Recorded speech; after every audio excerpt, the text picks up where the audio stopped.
1887 সালের হলুদ নদীর বন্যা থেকে শুরু করে 1931-এর চীনা বন্যা কিংবা 70-এর ভোলা সাইক্লোন, স্থান কাল পাত্র আলাদা হলেও তিন ক্ষেত্রেই মিল ছিল একটি জায়গায়, সেটি হলো প্রকৃতির ভয়াবহতা। প্রথম ঘটনায় মৃত্যু হয়েছিল 40 লাখ মানুষের, চীনা বন্যায় 20 লাখ ও ভোলার সাইক্লোনে মারা গিয়েছিলেন 5 লাখের মতো মানুষ। Lily whipped shea mystic glowing body wash, secret to ultimate glow.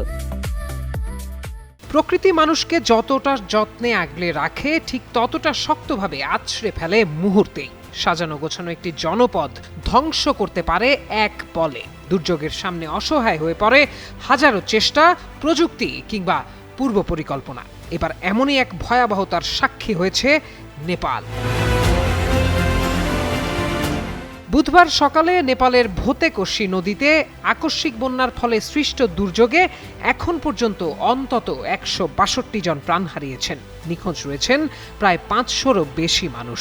ক্ষতিগ্রস্ত হয়েছে সরকারি ও ব্যক্তিগত বহু সম্পদ। পাল্টে গেছে একটি জনপদের পুরো চেহারা।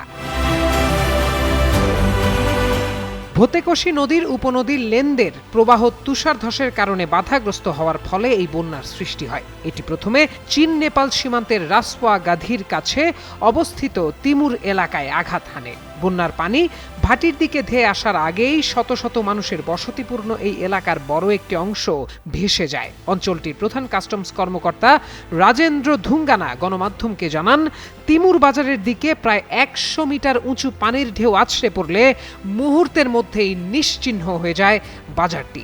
কাস্টমস চেকপয়েন্টে অপেক্ষমান 300টিরও বেশি যানবাহন ও ট্রাক পানির তোড়ে ভেসে যায়। বন্যাটি যখন শেফরুবেসি ও ভাটির দিকে এগিয়ে যাচ্ছিল, তখন নদীর তীরবর্তী মানুষ, গবাদি পশু, ভবন, এমনকি সরকারি অবকাঠামো সহ প্রায় সবকিছুই গিলে নেয়। বন্যার আগ্রাসনে ডান্ডাথোক তুপচে এলাকার চেহারা পুরোটা বদলে গেছে। সোলে থেকে আক্কারে বাজার পর্যন্ত এলাকা জুড়ে শত শত বাড়িঘর ভেসে গেছে। অনেক বয়স্ক ব্যক্তি ও শিশুরা নিখোঁজ রয়েছে। বুধবারের দুর্যোগে 9টি জলবিদ্যুৎ প্রকল্প এবং সমসংখ্যক বাণিজ্যিক ব্যাংকের শাখা ধ্বংস হয়েছে। প্রাথমিক প্রতিবেদন অনুযায়ী 19টি যানবাহন চলাচলের উপযোগী সেতু ও 40 কিলোমিটার মহাসড়ক পুরো দমে ভেসে গেছে। কর্তৃপক্ষের মতে, আকস্মিক বন্যা বা ফ্ল্যাশ ফ্লাড সম্পর্কে সঠিক তথ্যের অভাবই জীবন ও সম্পদের এই ব্যাপক ক্ষতির কারণ।